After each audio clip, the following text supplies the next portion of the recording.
Hello दोस्तों, मैं हूं सचिन जैन और आज हम पढ़ेंगे एक और ग्रीक दार्शनिक जिनका नाम है अरस्तु। ये प्लेटो के शिष्य रहे हैं और आइए आज हम जानेंगे क्या रहे हैं इनके दार्शनिक विचार। इनके दार्शनिक विचारों में हम कुछ पॉइंट्स बना लेंगे। सबसे पहले राज्य संबंधी विचार, इसके बाद हम पढ़ेंगे शिक्षा संबंधी विचार, सद्गुण नीति शास्त्र के रूप में सद्गुण की इन्होंने जो व्याख्या की है उसे जानेंगे और उसके बाद हम देखेंगे इनके न्याय संबंधी विचार। तो इन चार बिंदुओं के आधार पर हम अरस्तु के जो दर्शन है उसको जानने का प्रयास करेंगे। सबसे पहले हम जानेंगे अरस्तु के राज्य संबंधी विचार। जैसे प्लेटो ने आदर्श राज्य के रूप में राज्य से संबंध में कुछ विचार कहे हैं, वैसे ही अरस्तु ने भी राज्य के संबंध में अपनी कुछ धारणाएं प्रस्तुत की हैं। ये कहते हैं कि राज्य जो है वो क्या है, वो एक प्राकृतिक संस्था है। जैसे हम सभी जानते हैं कि मनुष्य सबसे पहले मनुष्य था, मनुष्य ने अपनी सुविधाओं के लिए मिलकर एक समुदाय बनाया, फिर एक बृहद समाज बना और फिर उसी से राज्य का उदय हुआ, ये हम मानते हैं। लेकिन अरस्तु कहते हैं कि जो राज्य है वो नेचुरली है, उसको कृत्रिम रूप से मनुष्य ने नहीं बनाया, बल्कि राज्य के अंतर्गत मनुष्य का अस्तित्व जो है वो सामने आता है। उनको अपनी बात कहने के लिए वो एक उदाहरण देते हैं कि देख लीजिए जो शरीर है, मान लीजिए शरीर को किस बात की संज्ञा दे दी जाए कि ये है राज्य। तो शरीर का अस्तित्व कैसे आया? सबसे पहले। और जब शरीर का अस्तित्व आया तो इसी से क्या आया? अंगों का अस्तित्व। जब हम पूरे शरीर की बात करते उसके बाद ही तो हम अंगों की बात करते। तो वैसे ही जब हम राज्य की बात करेंगे अरस्तु के अनुसार, तो राज्य जो है ये सबसे पहले आया, और जैसे अंगों का अस्तित्व बाद में है, मतलब पूरे शरीर के बाद, वैसे ही व्यक्ति की बात जो है वो बाद में आती है। मतलब शरीर को राज्य मान लीजिए और अंगों को अवयव, अंगों को क्या मान लीजिए? व्यक्ति मान लीजिए। अंगों, शरीर के अवयवों को क्या मान लीजिए? व्यक्ति मान लीजिए। तो सबसे पहले वो मानते हैं कि सबसे पहले जैसे राज्य आया उसके बाद ही व्यक्ति आया। और राज्य को वो कितना महत्व देते हैं, ये बात समझ लीजिए कि वो ये कहते हैं कि राज्य के अंतर्गत ही व्यक्ति है और राज्य से बाहर जो है वह या तो देवता है या पशु। मतलब व्यक्ति की बात की है तो वो क्या है? वो भी राज्य का ही एक हिस्सा है, तभी उसका महत्व है। राज्य से बाहर जो भी है वो या तो पशु है या फिर देवता है। इतना महत्व वो राज्य को देते हैं। अब वो कहते हैं कि राज्य के उद्देश्य क्या होने चाहिए, राज्य के उद्देश्य क्या होने चाहिए। अगर मान लीजिए राज्य को वो इतना महत्व दे रहे हैं तो उसके मतलब ऐसे कौन कौन से काम है जो राज्य को करना चाहिए? सबसे पहले तो नागरिकों की भलाई, नागरिकों की भलाई। अब नागरिक शब्द को समझ लीजिए। अरस्तु के अनुसार नागरिक कौन है? जो राजनीतिक पदों पर राज्य के न्याय व्यवस्था में भूमिका देते हैं, वही नागरिक हैं। तात्पर्य, नागरिकों की इस श्रेणी में अरस्तु क्या करते हैं? दासों, महिलाओं और बच्चों, इन तीनों को शामिल नहीं करते।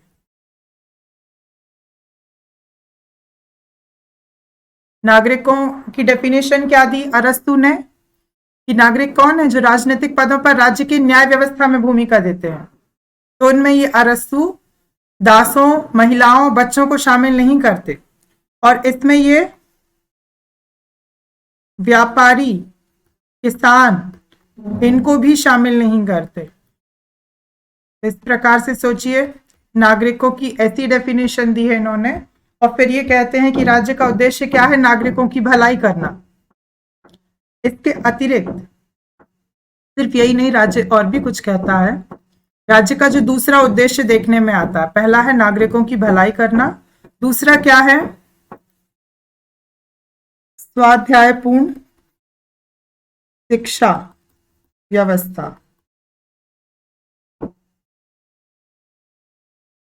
स्वाध्यायपूर्ण, यहां लिख लेते हैं, शिक्षा व्यवस्था करना।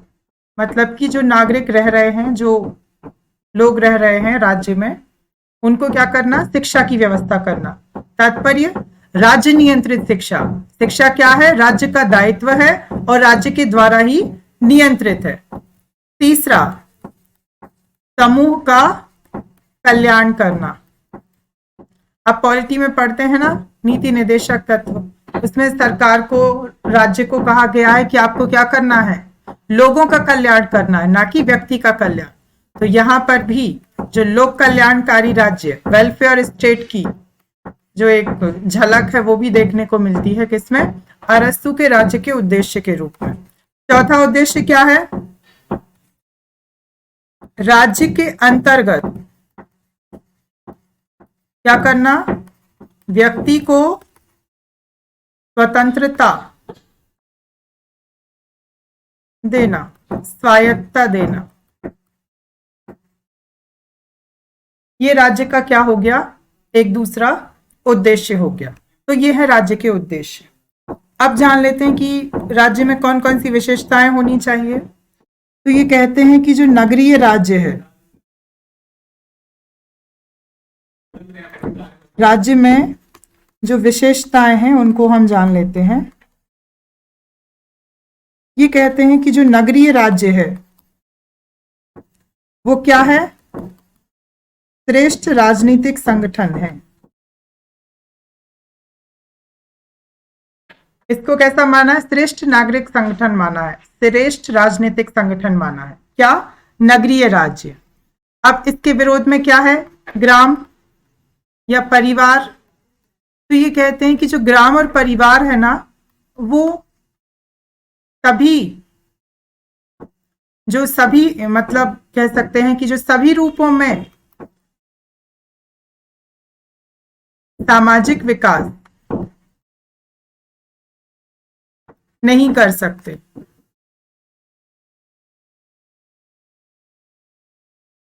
तात्पर्य क्या है कि जो ग्राम और परिवार है वो क्या है? आपके विकास में आपकी भूमिका तो देंगे, लेकिन वो श्रेष्ठ नहीं है। क्यों? क्योंकि वो आपकी सभी आवश्यकताएं पूर्ति नहीं कर सकते। जबकि नगरीय राज्य में क्या है? आपका सामाजिक विकास, आपका राजनीतिक विकास, सब कुछ हो सकता है। जबकि ग्राम और परिवार में ऐसा संभव नहीं है। ये अरस्तु के विचार हैं। क्यों? क्योंकि ग्राम और परिवार क्या है? कुछ आवश्यकताओं की पूर्ति कर सकते हैं,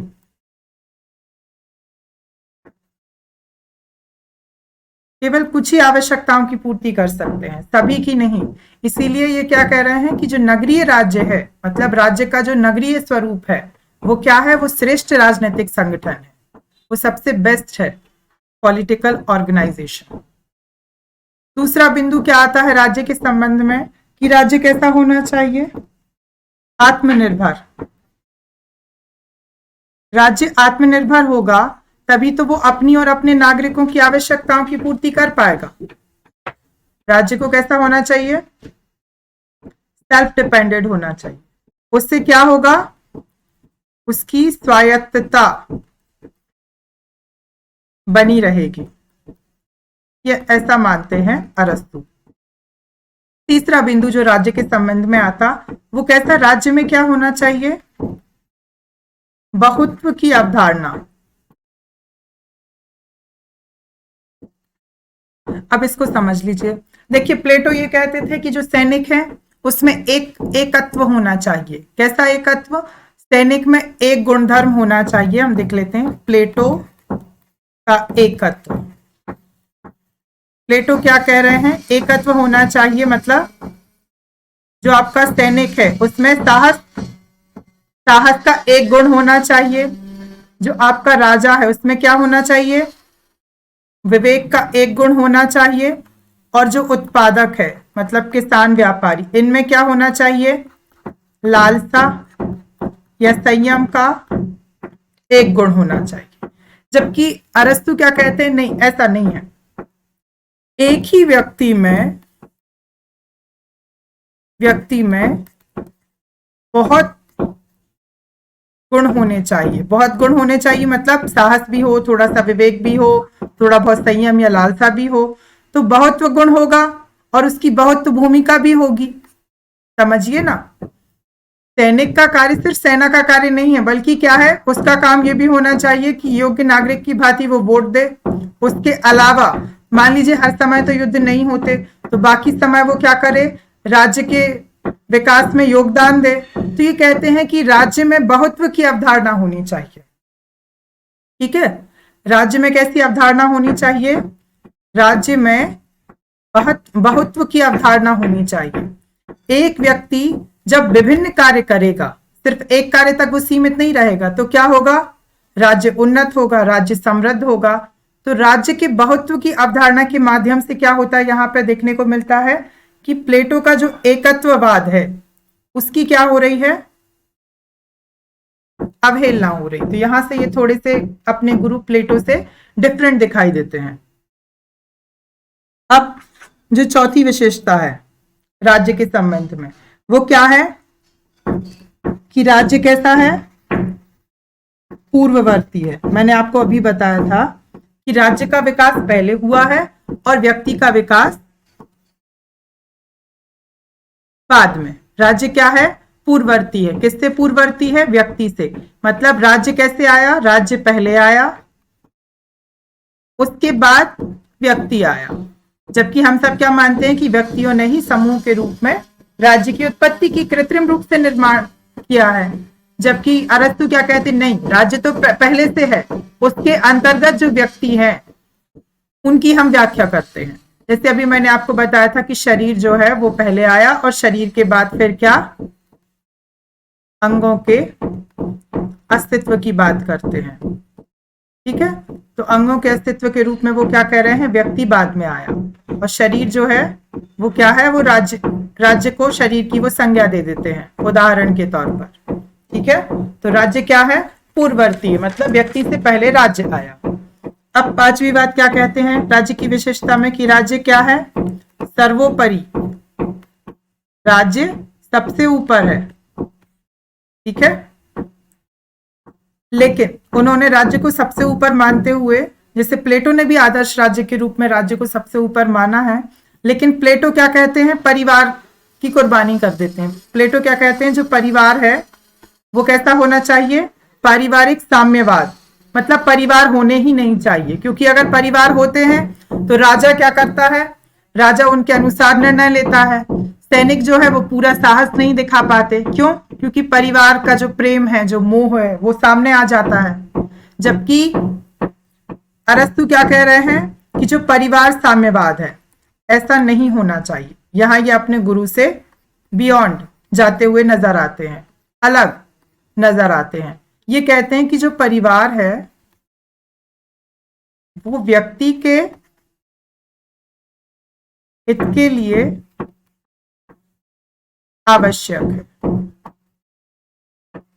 ठीक है, मतलब ये परिवार को भी महत्व देते हैं। इन्होंने परिवार नामक जो हमारी सबसे पुरानी संस्था है उसको इन्होंने लोपित नहीं किया, जबकि इनके गुरु ने परिवार साम्यवाद, मतलब बच्चों को पता ही नहीं होगा कि मेरे माता पिता कौन है और माता पिता भी नहीं जानेंगे कि मेरे बच्चे कौन है, तो इन्होंने परिवार को ही नष्ट कर दिया था।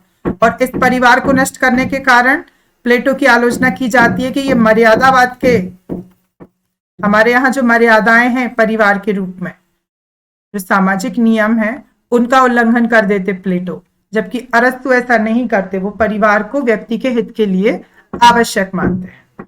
तो ये थी अरस्तु की राज्य संबंधी अवधारणा। अब हम जानेंगे कि अरस्तु शिक्षा के विषय में क्या कहते हैं, शिक्षा संबंधी अरस्तु के कैसे विचार हैं। तो अरस्तु जो है, इनके गुरु ने 50 वर्ष तक शिक्षा की बात की, लेकिन ये कैसे करते हैं, ये कहते हैं कि 21 वर्ष तक चरणबद्ध शिक्षा देनी चाहिए।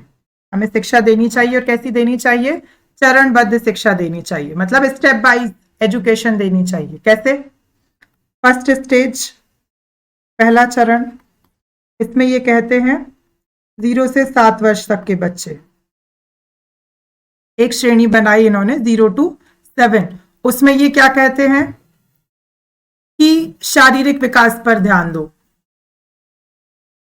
शारीरिक विकास से तात्पर्य क्या है, उसका शारीरिक विकास हो रहा है, बच्चा हुष्ट पुष्ट है कि नहीं है, उसको भोजन अच्छा मिल रहा है या नहीं मिल रहा है, वो खेल कूद कर रहा है कि नहीं कर रहा है। तो यहाँ इन्होंने सिर्फ शारीरिक विकास की बात की, जबकि आपको प्रीवियस लेक्चर में पढ़ाया गया कि प्लेटो क्या करते हैं, कहानियों के माध्यम से बच्चों को आदर्श जीवन की बात बताने का प्रयास करते हैं इस ग्रुप स्टेज में।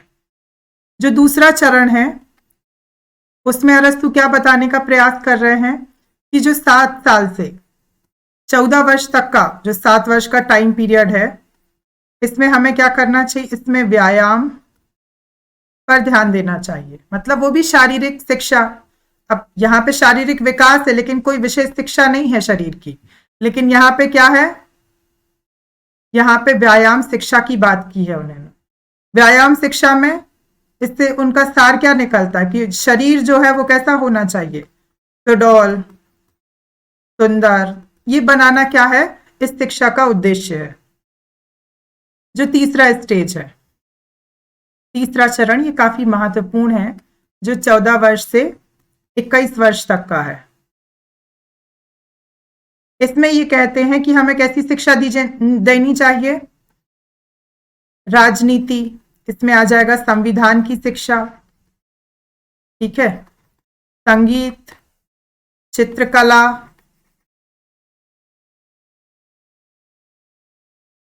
गणित, ये सब शिक्षा हमें देनी चाहिए ताकि इससे क्या हो, बच्चों का विकास हो। ये 3 स्टेज उन्होंने रखी। अब हम जानेंगे कि उन्होंने ये क्रम रखा तो इसमें कौन कौन से गुण हैं और उनकी शिक्षा व्यवस्था में कौन कौन से दोष हमें देखने को मिलते हैं। तो जो शिक्षा व्यवस्था है अरस्तु की, इसमें क्या है, हम करेंगे गुणों की चर्चा। तो गुणों के रूप में पहला बिंदु देखने को क्या मिलता है कि एक चरणबद्धता है। चरणबद्धता मतलब स्टेज वाइज एजुकेशन की उन्होंने बात की है। चरणबद्धता से क्या है, शिक्षा को प्रक्रिया का स्वरूप मिला है, स्वरूप देखने को मिलता है। अब कैसे, सबसे पहले तो इच्छाएं, फिर आदतें, आदतों के बाद अनुभव, और अनुभव के बाद विवेक। ये क्या थी, ये उनके 4 उद्देश्य थे जो उन्होंने क्या किया, एजुकेशन में डाली। कि एजुकेशन का जो हमारा एजुकेशन सिस्टम हमें ऐसा बनाना जिसमें सबसे पहले बच्चों की इच्छाएं हों ताकि उनमें जिज्ञासा हो, फिर उन जिज्ञासाओं के आधार पर आदतों का निर्माण करना, उन आदतों के बाद वो अनुभव से सीखें, उनके व्यक्तिगत अनुभव, और जब अनुभव से वो सीखेंगे तो क्या होगा, सही और गलत इसमें क्या कर पाएंगे, भेद कर पाएंगे, और यही जो भेद करने की शक्ति है यही तो विवेक है। तो शिक्षा के माध्यम से अल्टीमेटली वो इच्छाओं से विवेक तक पहुंचने का एक पूरा सिस्टम डेवलप करने का प्रयास करते हैं। तो ये इसका सबसे बड़ा गुण हो गया। दूसरा जो गुण है वो क्या देखने को मिलता है कि मतलब ये दूसरी विशेषता, गुण की जगह हम इसको क्या कह सकते हैं कि ये क्या है, एक प्रकार से विशेषता कह सकते हैं। हाँ, ये अच्छा वर्ड है कि उनकी शिक्षा व्यवस्था में विशेषता कौन कौन सी है। तो पहली विशेषता है चरणबद्धता। दूसरी विशेषता क्या है कि राज्य नियंत्रित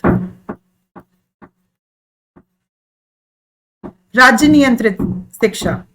तीसरी बात क्या सामने आती है, राज्य का दायित्व।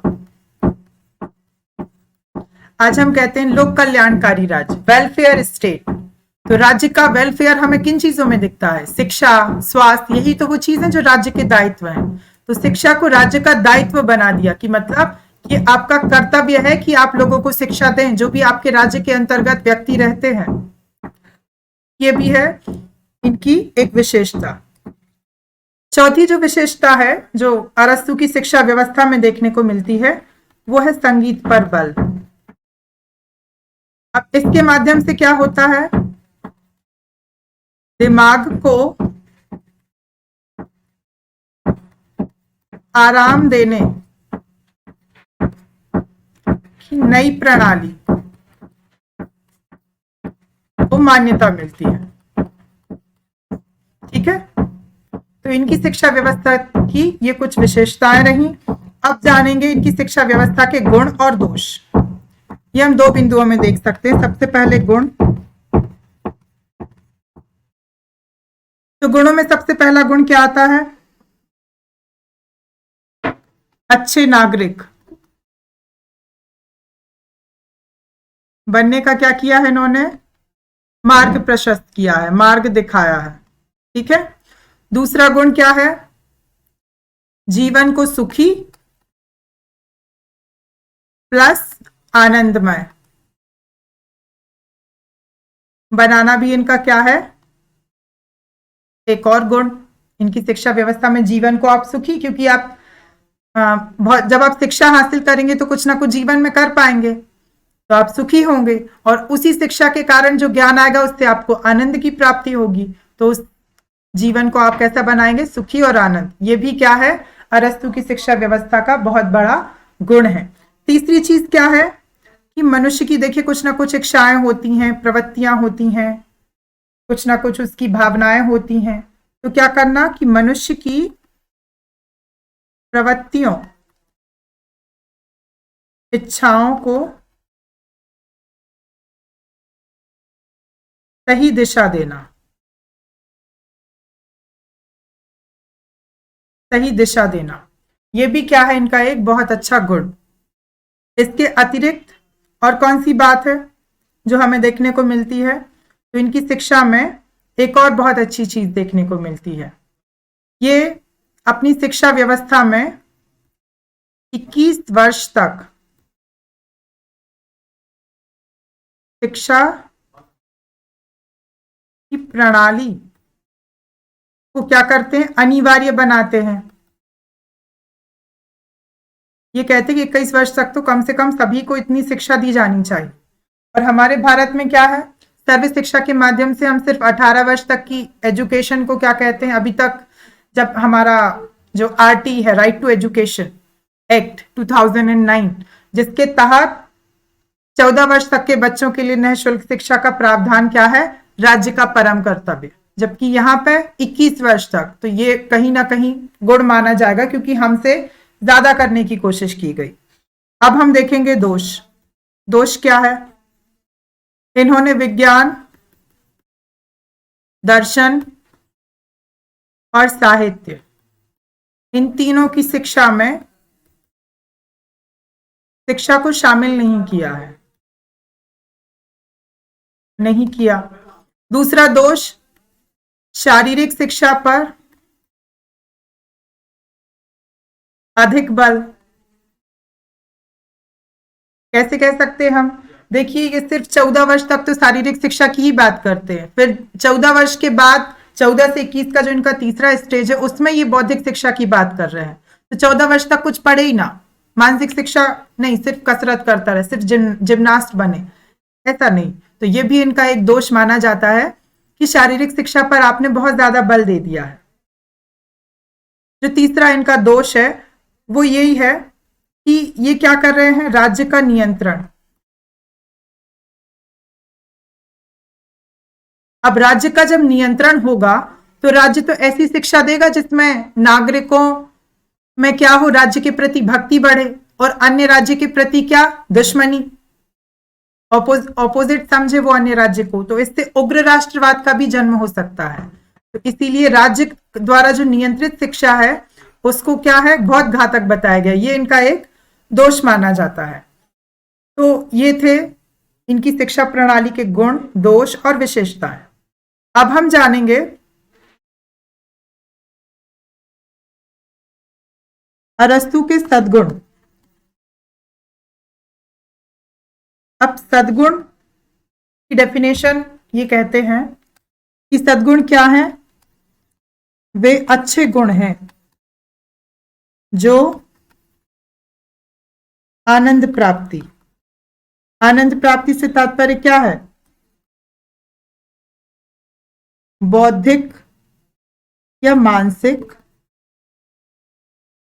संतुष्टि, बौद्धिक या मानसिक संतुष्टि, आनंद प्राप्ति में सहायक हो। ठीक है, अरस्तु के अनुसार सद्गुण यही है। अब सुकरात ने क्या कहा सद्गुण के रूप में, सुकरात ने सिर्फ विवेक को क्या माना, सद्गुण। ठीक है, इनके गुरु, अरस्तु के गुरु प्लेटो, इन्होंने क्या माना, 4 सद्गुण हैं,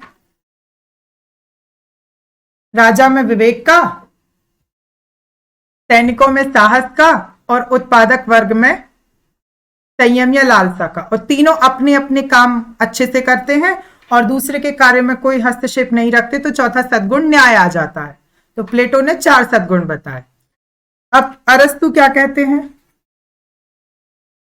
अरस्तु ने संख्या में नहीं बांधा, संख्या में सद्गुणों को नहीं बांधा। इन्होंने 2 कैटेगरी फिर भी बनाई, एक बनाई क्या, बौद्धिक सद्गुण, और दूसरी नैतिक सद्गुण। ठीक है, तो बौद्धिक सद्गुण और नैतिक सद्गुण के आधार पे वो क्या कहते हैं, देखिए कैटेगरी उन्होंने 2 बना दी, लेकिन अरस्तु ने क्या, इनकी संख्या डिसाइड नहीं की। अरस्तु ने किसी भी प्रकार से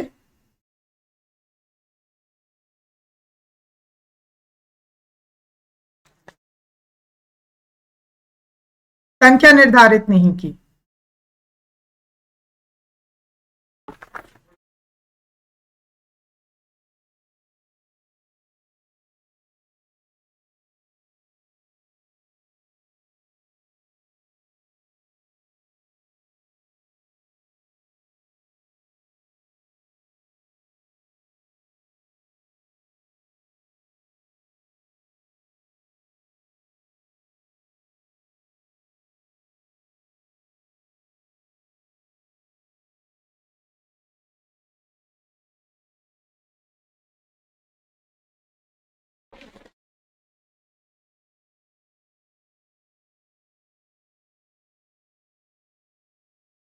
अरस्तु ने किसी भी प्रकार से संख्या को डिसाइड नहीं किया। अब बौद्धिक सद्गुण में ये क्या मानते हैं कि जो आपका विवेक है वो क्या है, बौद्धिक सद्गुण, और नैतिक सद्गुण में कौन कौन से आ जाएंगे, साहस, संयम, न्याय। इसके अलावा बौद्धिक सद्गुण में क्या आ जाएगा, सत्यवादिता, अंतःप्रज्ञा, बुद्धिमत्ता, इंटेलेक्चुअलिटी। ये सारी चीजें इन्होंने डिसाइड कर दी कि 2 व्यवस्थाओं के रूप में हम सद्गुणों को बांटेंगे। अब सद्गुण नीति शास्त्र के माध्यम से ये कहना क्या चाहते हैं,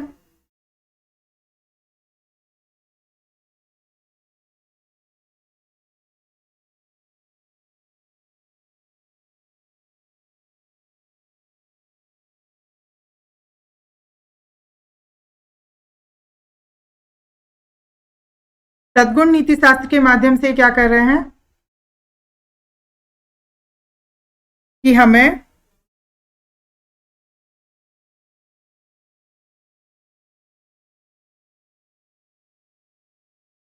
सद्गुण नीति शास्त्र के माध्यम से क्या कह रहे हैं कि हमें इस व्यवस्था को ऐसे लागू करना है। अब हम जानेंगे प्लेटो का न्याय व्यवस्था। जो न्याय व्यवस्था है इसको ये क्या कहते हैं कि न्याय कैसा है? तो न्याय को ये कहते हैं कि जो सामाजिक संबंध हैं इनकी निष्पक्षता ही न्याय है। सामाजिक जो संबंध है इनकी निष्पक्षता मतलब आपके जो भी सामाजिक संबंध है उनमें कोई पक्षपात ना करना, यही न्याय है। अब न्याय व्यवस्था को ये दो पार्ट में डिवाइड करते हैं। पहला पोर्शन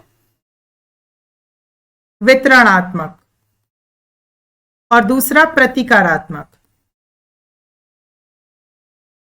वितरणात्मक के माध्यम से क्या है, राज्य में जो पद हैं, राजनीतिक पद, उनका वितरण,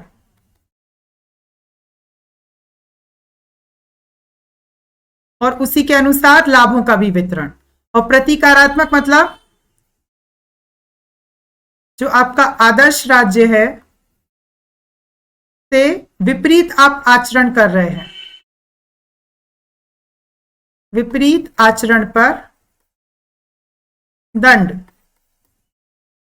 यहां पर पुरस्कार की बात की गई, यहां पर दंड की बात की गई। तो न्याय व्यवस्था को दो पोर्शन में डिवाइड करते हैं, पहला वितरणात्मक और दूसरा प्रतिकारात्मक। वितरणात्मक में राज्य में राजनीतिक पद हैं, जो लाभ हैं, जो प्रतिष्ठा है, उस सबका वितरण कैसे हो रहा है। और प्रतिकारात्मक मतलब राज्य से विपरीत यदि आपने कोई आचरण किया है तो आपको कैसा दंड दिया जाए।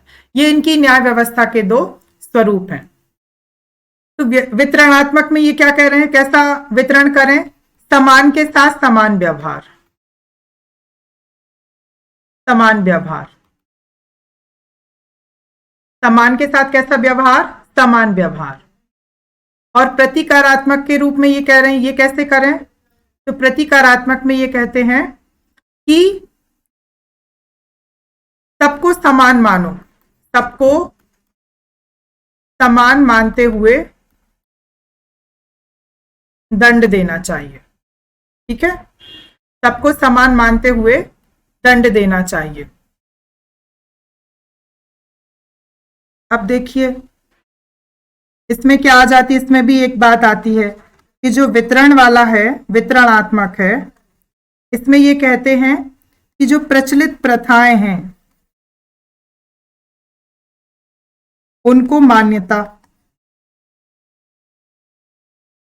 ना कि लिखित कानून को। क्यों? क्योंकि लिखित कानून कैसे हैं, इनको बदला जा सकता है। आज संविधान में संशोधन कर दो तो फिर बाद में कल से कोई नई चीज लागू हो जाएगी। तो ये कहते हैं कि जो प्रचलित हमारी प्रथाएं हैं उन्हीं के आधार पे क्या करें, हम पदों का वितरण करें। ठीक है, लिखित कानून के आधार पे अपन पदों का वितरण नहीं करेंगे। क्यों? क्योंकि यदि ऐसा करेंगे तो आज वो कानून है कल नहीं है, आज वो पद है कल वो पद नहीं है। और दूसरा जो प्रतिकारात्मक है, प्रतिकारात्मक में ये क्या कह रहे हैं कि सबको, सभी को समान मानते हुए दंड दो। सभी को क्या करना है, सभी को समान मानते हुए आप दंड दीजिए।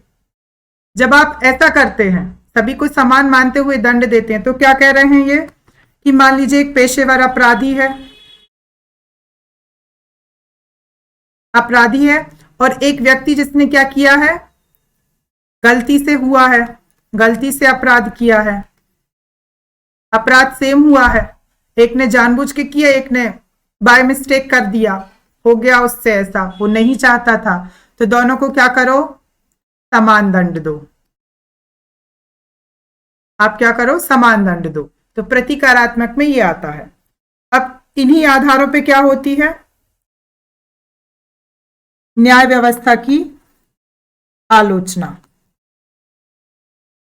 न्याय व्यवस्था की जो आलोचना होती है तो उसमें ये क्या कहते हैं,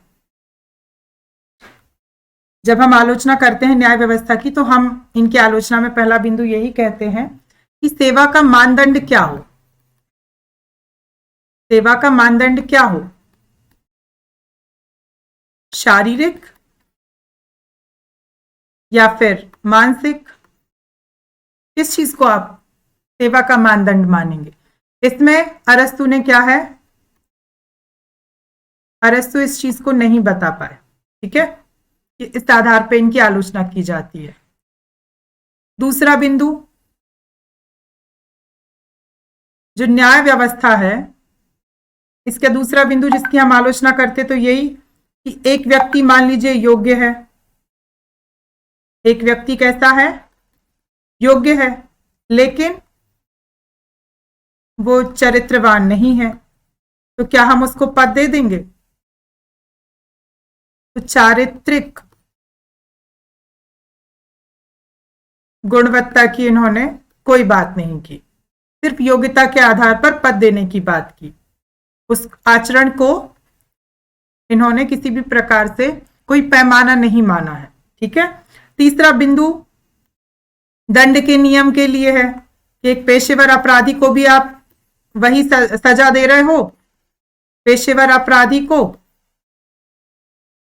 और यदि मान लीजिए किसी वृद्ध ने ऐसा कर दिया, किसी महिला ने भी ऐसा कर दिया, या बच्चे के हाथ से भी वैसा ही कृत्य हो गया, तो उसको भी आप समान रूप से दंड दे रहे हो। तो ये जो है ना, ये ठीक नहीं है। जो समानुपातिक प्रणाली है दंड की, ये उचित नहीं, इसकी भी आलोचना की जाती है। जो चौथा बिंदु आता है वो यही कि जो लाभ के पद हैं, इनका वितरण कैसा होना चाहिए? इनका वितरण होना चाहिए परंपराओं पर, अरस्तु के अनुसार, कि परंपराओं के अनुसार हम इन पदों का वितरण करेंगे। और हमारी जो परंपराएं वो कैसी रही हैं?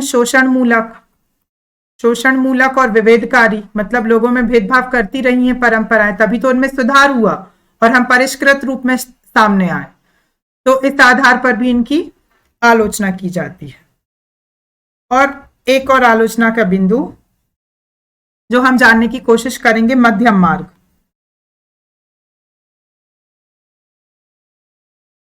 मध्यम मार्ग का सिद्धांत अरस्तु देते हुए कहते हैं कि मध्यम मार्ग क्या है? संतुलित जीवन की ओर बढ़ने का सिद्धांत है। अब इसके माध्यम से क्या है, इनका उद्देश्य क्या है? इनका उद्देश्य है पूर्णतावाद नीति शास्त्र का उद्गम करना, मतलब उसका निर्माण करना। अब मध्यम मार्ग क्या है? ये कहते हैं कि मान लीजिए जो सिनिक विचारक हैं वो क्या कहते हैं? वैराग्यवाद। ये कहते हैं सिनिक विचारक, विचारकों का एक समूह जो कहता है वैराग्य जो है हमें उस ओर जाना चाहिए।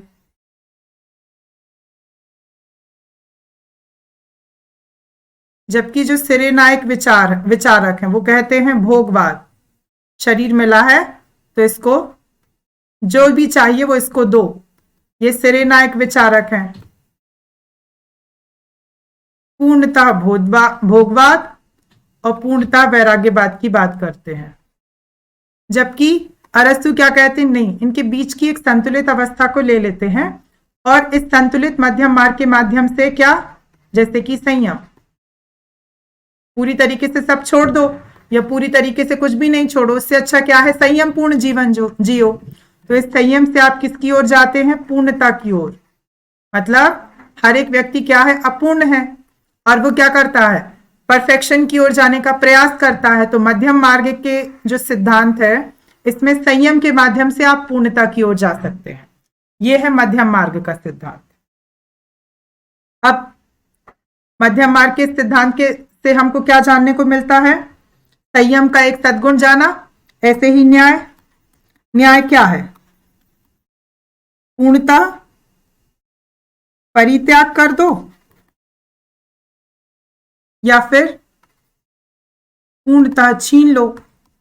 इससे अच्छा क्या है? न्याय करो, उसके साथ उसको उतना तो दो। अधिकार के अनुसार उचित वितरण, यही तो न्याय है। तो न्याय व्यवस्था जो है उसमें आप ये कीजिए। तो इस प्रकार से जब इसके गुणों की बात होती है तो क्या होता है, संतुलित जीवन की ओर ले जाता है ये, ठीक है। और जो सद्गुण हैं जैसे न्याय और अभी आपको संयम पढ़ाया, तो सद्गुणों की क्या की, उचित व्याख्या। लेकिन फिर इसकी भी आलोचना होती है। कैसे आलोचना, कि देखिए जैसे हत्या है, घृणा है, चोरी है, तो इसका मध्यम मार्ग क्या हो, क्या हो। अब हत्या में क्या, या तो किसी को बिल्कुल नहीं मारो या फिर हाफ मर्डर कर दो, उससे अच्छा मध्यम मार्ग क्या है, हाफ मर्डर नहीं। तो अरस्तु जो है वो हत्या, घृणा, चोरी, इनका मध्यम मार्ग क्या हो, इसके विषय में ये कुछ भी नहीं बता पाए। तो इसलिए इनकी आलोचना भी होती है कि आपका जो सिद्धांत है वो व्यवहारिक कम है और आदर्शवादी ज्यादा है।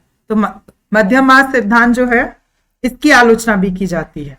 फिर भी जब हम इनका कंक्लूजन लिखते हैं कि जो मध्यम मार्ग का सिद्धांत है वो कहीं ना कहीं बौद्धियों का जो मध्यम मार्ग प्रतिपदा है, मध्यम मार्ग है बौद्धों का मध्यम मार्ग वो। और गीता में एक संतुलित आहार विहार की बात की गई है कि संतुलन पूर्ण जीवन के साथ ही आपको भोजन लेना चाहिए और वैसे ही विहार मतलब जीवन चलाना चाहिए।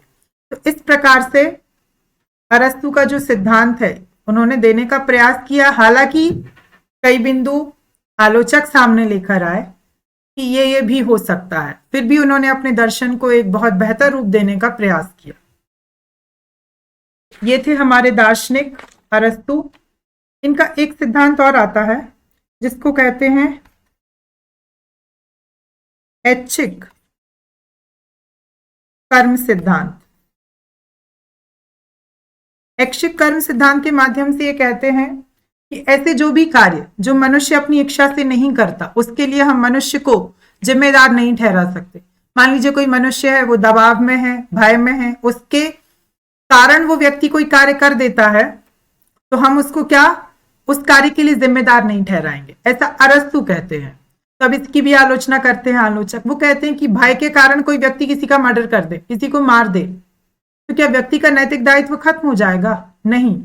भय, संवेग, ये सब हर एक व्यक्ति में उत्पन्न होता है, उनको नियंत्रित करना व्यक्ति का दायित्व है। यदि व्यक्ति उनको नियंत्रित नहीं कर पा रहा है और फिर कोई ऐसा कार्य कर देता है जो घृणित है, तो फिर व्यक्ति के हम नैतिक दायित्व से उसे मुक्त नहीं कर सकते, उसको उसकी सजा दी जानी चाहिए। तो इनका जो ऐच्छिक कर्म सिद्धांत है उसकी भी इस प्रकार से आलोचना होती है। ये थे हमारे दार्शनिक अरस्तु।